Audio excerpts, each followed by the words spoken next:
우주를 탐험하고, 또 요즘엔 또 웬만한 병은 병원에 가서 주사 한번 맞으면은 또 나아요.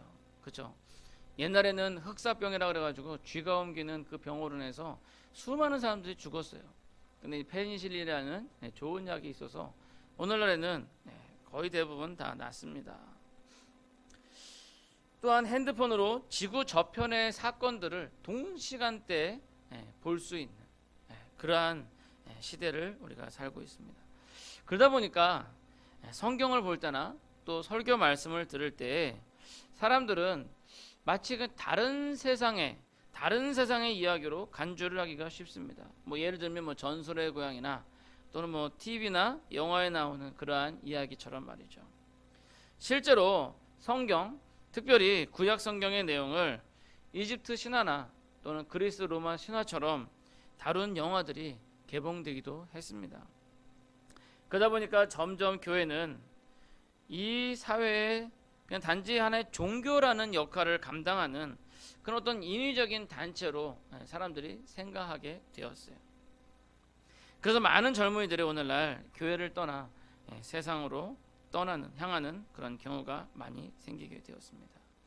그런데 정말 중요한 것은요, 우리가 지금 가지고 있는 이 성경은요, 결코 뭐 허공에서 갑자기 뚝 떨어진 그러한 것이 아니라, 그러한 책이 아니라 바로 인류의 역사와 맞물려 돌아가는 기록된 하나님의 말씀이다라는 거예요.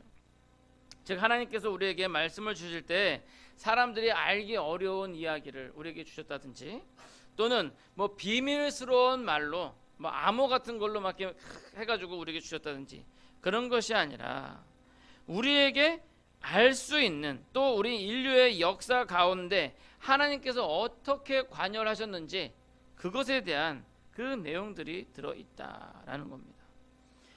그러나 우리가 성경이 어렵다라고 생각하는 것은 성경의 배경이 한국이 아니고, 또한 지금 우리가 살고 있는 이 시대가 아니라 4,000년 전부터 2,000년 전까지의 그러한 역사이기 때문입니다. 우리나라가 아닌 이스라엘 땅을 배경으로 두고 있기 때문에 좀 약간 생소하고 어려움이 있어요. 처음 대하는 사람은. 만약에 사울왕이나 다윗왕이 또는 솔로몬이 태조 이성계나 뭐 태종 이방원 또는 세종대왕 이렇게 되어 있으면 우리는 아마 조금 더 접근하기가 쉬웠을 것입니다. 근데 사실 솔직히 얘기하면 오늘날 젊은이들한테는 그래도 어렵겠죠. 오늘 젊은 사람들이 이 역사관에 대한 부분도 약간 좀 부족한 것 같아요. 그러나 중요한 것은 성경에 기록된 사건들이 태조 이성계나 태조 이방원 또는 세종대왕, 그들이 살았던 그 동시대의 장소만 이스라엘, 지구저편 이스라엘에서 실제 있었던 역사라는 겁니다. 즉 성경은 우리에게서 너무 먼 그런 완전히 그 허구의 어떤 그 딴 나라, 그런 딴 세상의 그러한 스토리가 아니라 지금 우리가 살고 있는 이 지구상에 있는 역사다라는 겁니다. 이러한 전제를 놓고 보았을 때 우리는 성경을 조금 더 새로운 시각으로 볼 수 있을 것입니다. 오늘 본문의 말씀을 통해 역사 가운데서 하나님께서 어떻게 일하셨는지, 그리고 그 하나님께서 지금도 우리를 사랑하셔서 동일하게 역사하고 계신다는 것을 보기를 간절히 소원합니다. 자, 먼저 오늘 본문의 배경은요, 페르시아라는 나라예요. 페르시아. 오늘 본문 1절에 보면 바사왕 고레스 원년이라고 나오는데, 여기서 바사라는 것은 빨간색으로 바사왕 고레스 원년이라고 되어 있죠. 이 바사라는 것은 페르시아라는 영어를 한자로 음역한 것. 저기 보면 이제 페르시아 영어인데 한자로 파사라고 하거든요. 파사국. 근데 그거를 한글로 다시 바사라고 해가지고 이렇게 성경에 바사왕이라고 쓴 거예요. 그러니까 정확하게 하면 페르시아 왕 고레스예요. 근데 사실 어떻게 보면 제 생각에 이런 부분도 좀 새롭게 좀 번역이 돼야 된다라고 생각하는데 새 번역에서 많이 좀 바뀌었어요. 근데 이제 이 부분은 그냥 계속 바사라고 넣었더라고요. 사실 여러분들이 이 페르시아에 대해서는 어느 정도 알고 계세요. 예를 들어 여러분 페르시안 카페트라는 거 아시죠? 저 그림에 나오는 저게 페르시안 카페트예요. 많이 보셨죠? 페르시안 카페트. 또 뭐가 있냐면 고양이 중에 페르시안 고양이가 있어요. 알아 저 페르시안 고양이? 야옹. 희한하게 고양이는 국적을 떠나서 다 야옹이라고 그러더라고요. 아무튼 저게 이제 페르시안 고양이에요. 이쁘게 생겼는데 약간 싸납게 생긴 것 같기도 하고.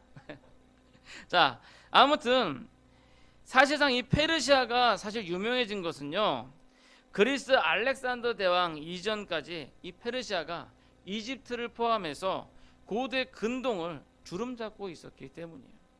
이 페르시아의 첫 번째 왕은 키루스 대왕으로, 또는 뭐 영어로 하면 사이러스라고도 합니다. 사이러스 대왕으로. 오늘 본문에는 그거를 뭐라고 되냐면 고레스라고 되어 있어요. 고레스. 근데 이제 영어 성경에 보면 사이러스라고 되어 있어요. 근데 이제 한글 성경을 하면 약간 좀 안 맞는 부분이 있어요. 근데 좀 오히려 히브리어 성경을 보면 오히려 발음이 좀 비슷해요, 우리나라 거랑. 근데 아무튼 지금 뭐 영어가 좀 대세이기 때문에 영어로 이제 사이러스 또는 키루스 이렇게 돼 있는데, 그 역사적으로 보면 그 키루스 대왕은요, 왕이 된 후에 인류 최초의 인권 선언문을 발표를 했어요. 그러니까 저기 저 옥수수처럼 저런 생긴 게 저게 인권 선언문이에요. 저게 1879년에 고고학자들에서 발굴이 됐는데요. 저게 그 원통으로 된 거에 이렇게 그 칼 같은 걸로 파가지고 글씨를 새겨놓은 거예요. 그리고 저게 인권 선언문이에요. 아주 최초의 인권 선언문입니다. 여기 보면 모든 시민은 종교의 자유를 가질 수 있으며, 그러니까 자기 나라 종교만 강조하지 않겠다. 너희 나라 종교 다 섬겨라. 그렇게 얘기해 주는 거죠. 그 다음에 또 노예 제도를 폐지시켰어요. 그리고 궁궐을 짓는 모든 일꾼은 급여를 지급하겠다라고 이렇게 쓰여져 있어요.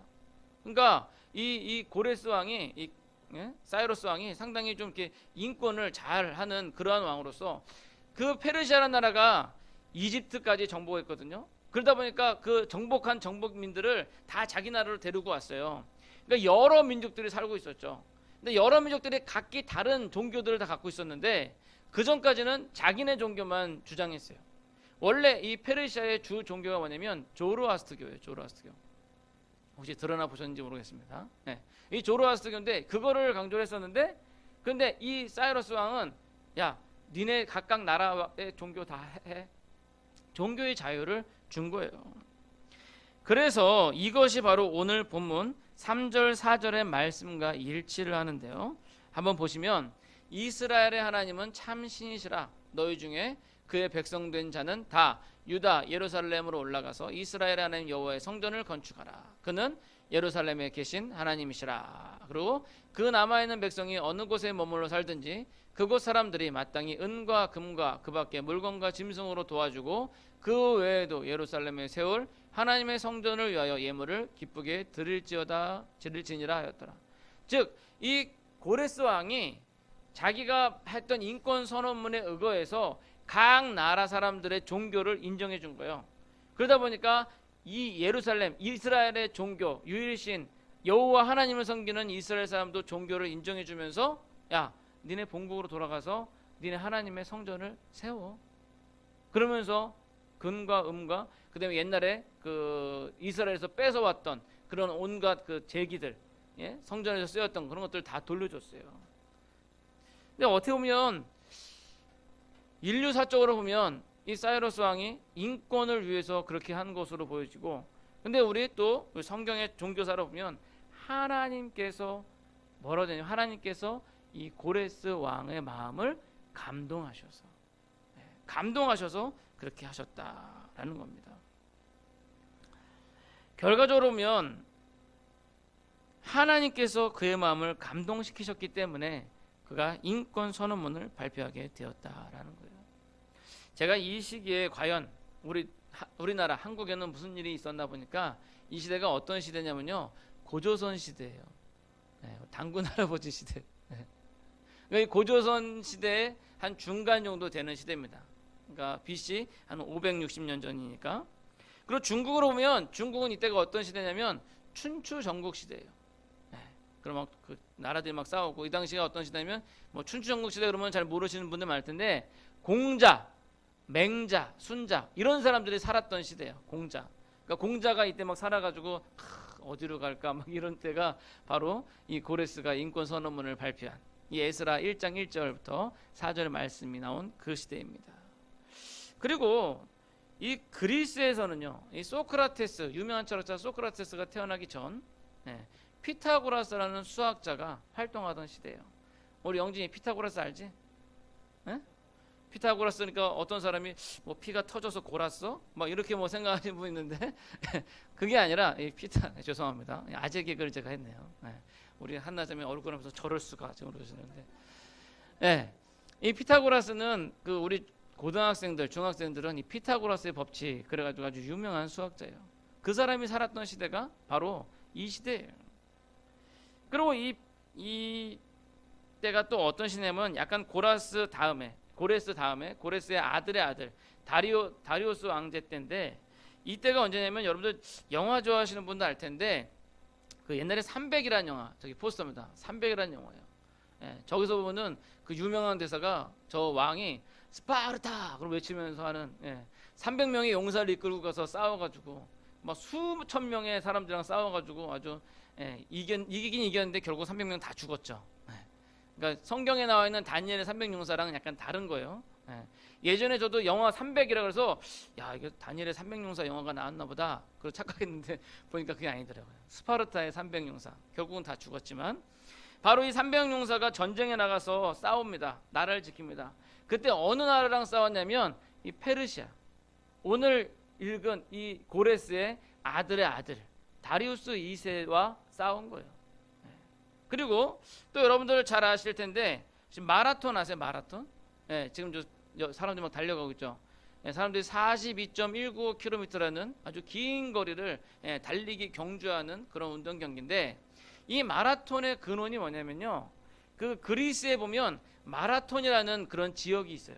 평야인데 그 평야에서 그리스 군인이 적들이 쳐들어와 가지고 거기서 방어를 하고 싸운 거예요. 그러니까 근데 그 적들이 너무나도 막강한 적들이어 가지고 아테네에 있는 그 도시에 있는 그 백성들은 막 걱정하고 있었죠. 야 어떡하냐, 저기 우리가 저 마라톤 평야만 지면 그대로 이제 아테네까지 밀고 들어올 텐데 그럼 우리는 다 망한다 라고 그러는 전쟁이었어요.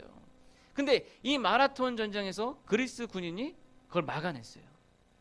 그래가지고 그게 너무 기뻐가지고 그 중에 병사 한 명이 그 마라톤이라는 지역에서부터 아테네 시내까지 도시까지 그냥 뛰어온 거예요.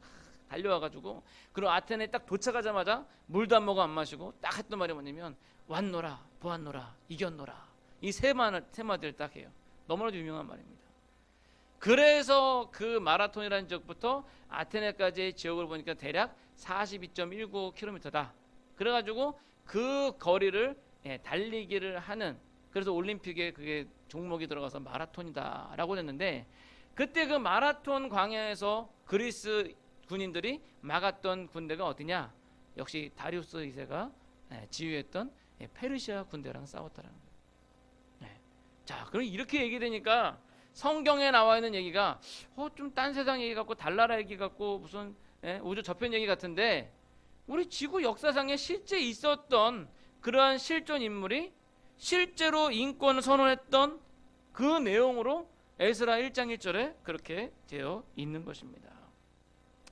제가 오늘 왜 이렇게 이 역사에 대한 얘기를 많이 하냐면 바로 이 성경이 역사를 바탕으로 하고 있기 때문입니다. 성경은요, 창세기로부터 요한계시록까지 다 역사를 바탕으로 하고 있습니다. 지금까지 지구상에 일어났던 일들과 또 일어나고 있는, 그리고 일어날 일들에 대해서 기록한 것이다 라는 거죠. 바라기는 오늘 이 본문을 통해서 역사 가운데 일하시는 그 하나님의 능력을 경험하시고 그 능력을 의지하시고 그 능력을 바라시는 그런 여러분들이 되시기를 소원합니다. 자, 그렇다면 어떻게 보면 지금까지 이제 서론을 얘기한 건데, 그렇다면 오늘 본문을 통해서 우리가 얻을 수 있는 하나님의 말씀은 무엇일까요? 그것은 바로 불신자로 하여금 하나님을 인정하게 하시는 그런 하나님이시다라는 거예요.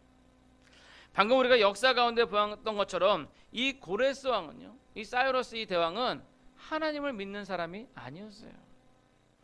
아까 제가 말씀드렸던 것처럼 그는 페르시아의 첫 번째 왕이었고 페르시아의 여러 우상들, 아마도 조로아스터교를 섬겼던 그러한 사람이었을 것입니다.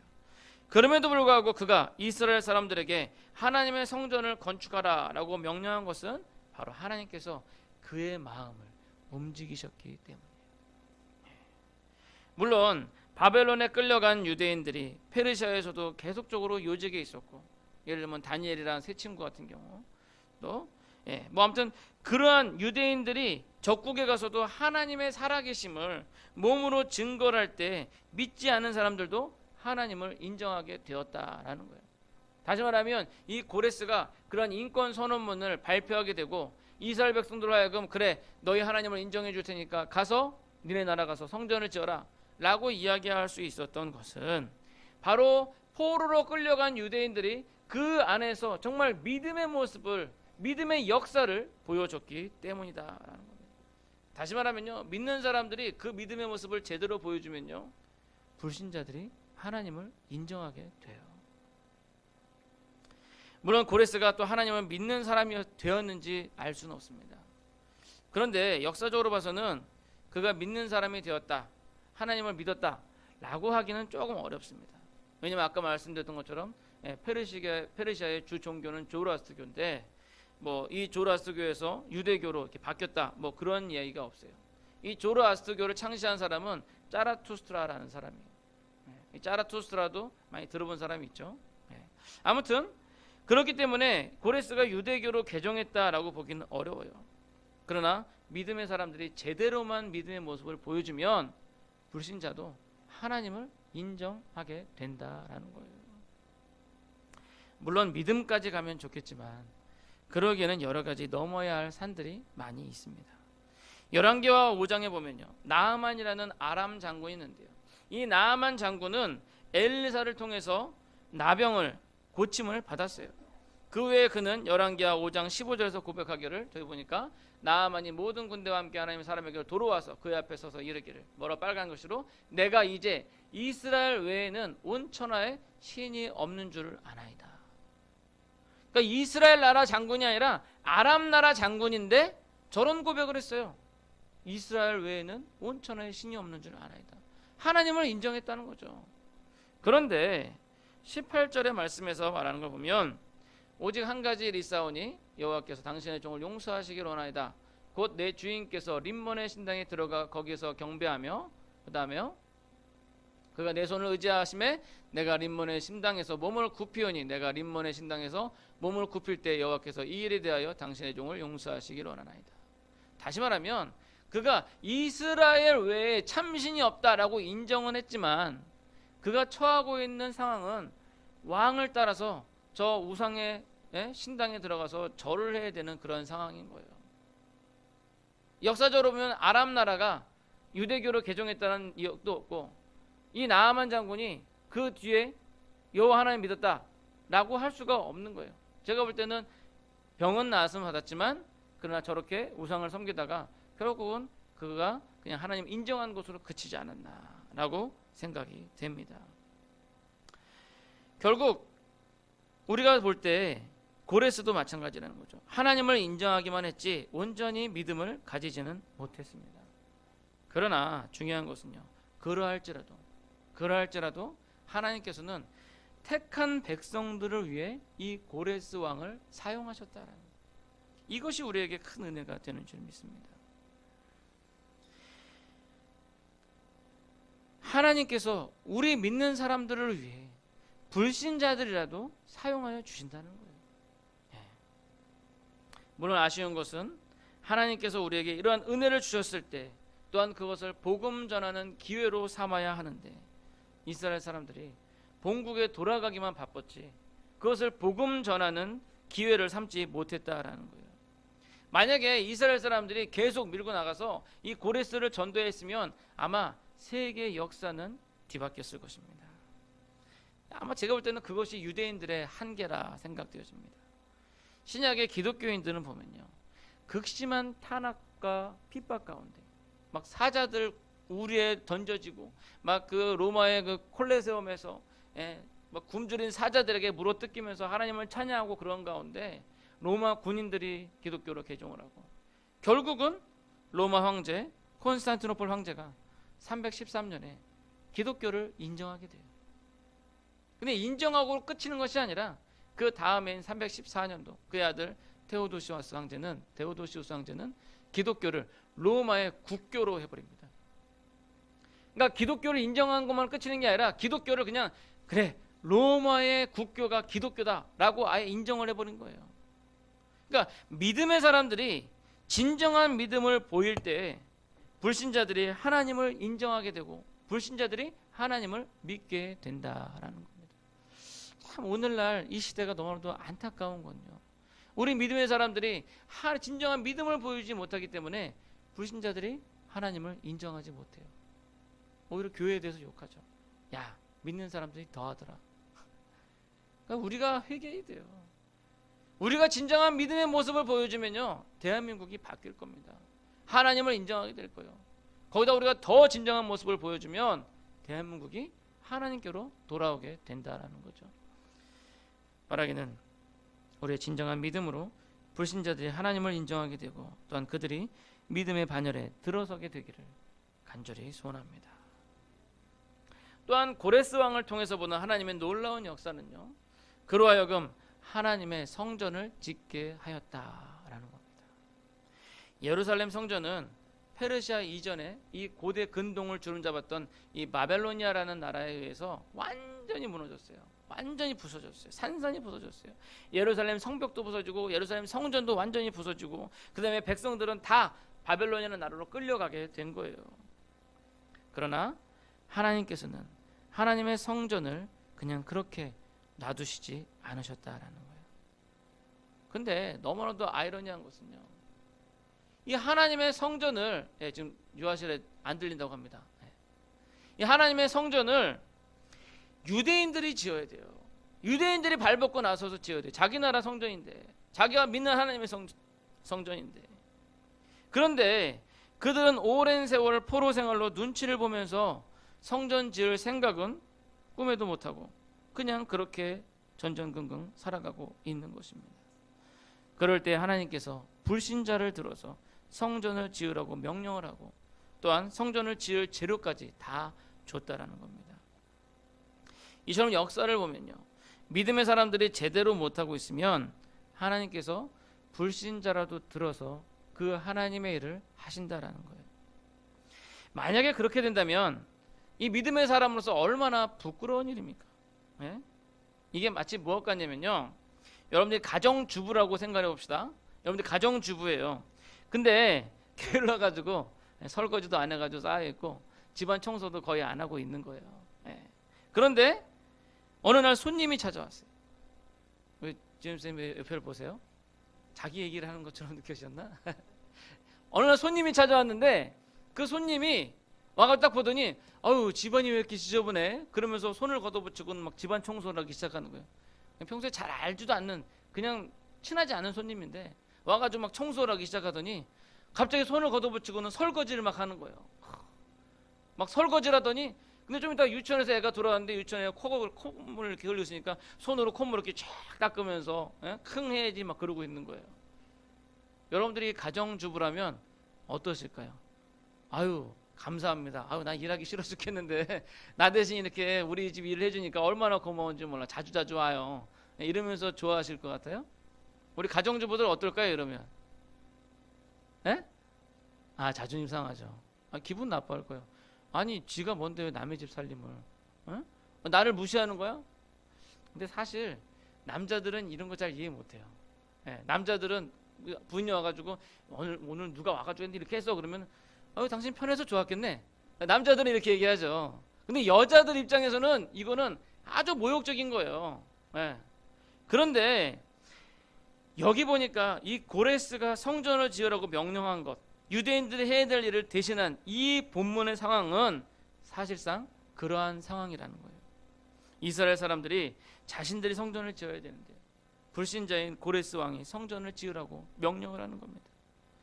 그런데 이 불쌍한 사람들은요, 고레스의 명령을 듣고 본국에 돌아가서도 성전을 오랫동안 짓지 못하고 있다가 나중에 학계 선지자가 눈물을 흘리면서 설교하면서 너네들이 집을 짓기, 니네들 집 짓기에 바빠서 성전을 안 짓고 있냐? 그러면서 늦게나 성전을 지었어요. 이것은 오늘날 우리에게 하는 경고와도 같은 것입니다. 우리가 하나님의 성전을 짓지 못하고 있을 때 하나님께서는 불신자들을 들어서 우리를 부끄럽게 하실 것입니다. 여러분, 하나님의 일들은요, 어떻게 해서든 되어지게 되어 있어요. 하나님의 나라는 우리가 수고하든지 그렇지 않든지 간에 하나님의 나라는 이루어집니다. 그러나 그 뒤에 부끄러움은 다 우리의 몫이라는 거죠. 우리 믿음의 사람들이 하지 않을 때 하나님께서는 그 나라를 이루시기 위해 불신자들을 사용하실 수도 있다라는 겁니다. 하나님께서 하나님 나라의 백성을 모으시는데 일꾼들을 부르시고 명령을 하십니다. 근데 그 일꾼들이 그 명령을 따르지 않고 게으름을 피우고 있을 때 하나님의 나라의 역사는 다른 곳을 통하여 이루어지겠지만 그 게으름을 피우고 있는 당사자에게는 징벌이 있다라는 겁니다. 불신자 하만의 모략으로 인해 이스라엘 백성들이 전멸하게 된 상황이었어요. 그런 상황에서 이 모르드게라는 사람은 왕후가 된 에스더를 찾아갔습니다. 근데 에스더가 말하기를 왕후가 함부로 왕을 찾아갈 수가 없는데 갔다가 만약에 왕이 싫어하면 죽을 수밖에 없다라고 얘기를 하는 거예요. 그때 모르드게가 한 말이 있습니다. 뭐냐면요, 저기 있는 말을 제가 좀 요약을 해보면, 야, 네가 왕궁에 있다고 혼자 살 거라고 생각하지 마라, 그 내용이에요. 그 다음 구절에 보면 뭐라 되냐면, 이때 네가 만약에 잠잠하여 말이 없으면 유다인들은 다른 데로 말미암아 구원을 얻겠지만 그러나 너와 내 아버지 집은 멸망하게 될 것이다. 내가 왕후의 자리에 앉게 된 것이 바로 이때를 위함인지 누가 알겠느냐라고 말을 하는 겁니다. 그렇습니다. 신자인 우리가 복음을 전하지 않고 있을 때 하나님의 택함을 받은 사람들은요, 다른 데로 말미암아 구원을 받게 될 겁니다. 그러나 일하지 않는 우리는 하나님으로부터 책망을 받게 된다는 것입니다. 바라기는 우리가 하지 않으면 하나님께서 이렇게 불신자라도 들어서 복음을 전하게 한다는 것을 기억하시고 그러한 수치를 당하지 않게 힘써서 하나님 나라를 위하여 복음을 전하는 그런 여러분들이 되시기를 소원합니다. 이제 말씀을 맺도록 하겠습니다. 하나님께서는 역사를 초월하여 계시지만 역사 안에서 일하시기를 좋아하십니다. 그래서 우리는 역사 속에서 하나님께서 일하시는 그런 흔적들을 발견하게 됩니다. 그리고 그것을 구체적으로 하나님께서 우리에게 주신 것이 바로 이 하나님의 말씀 성경이라는 거예요. 그 말씀 성경 에스라서를 볼 때 페르시아의 초대왕 키루스 왕을 하나님께서 사용하신 것을 볼 수 있습니다. 그는 하나님을 믿지 않는 사람이었지만 진정한 믿음을 보았을 때 결국 하나님을 인정하게 되었습니다. 여러분들도 여러분들의 믿음을 보이시기 바랍니다. 야고보 사도는 말합니다. 너의 믿음을 나에게 보여라. 나는 나의 행함으로 나의 믿음을 보이겠노라. 그래서 행함 있는 믿음이 되어야 한다라고 말하는 것입니다. 여러분들의 믿음을 행함으로 보이시기 바랍니다.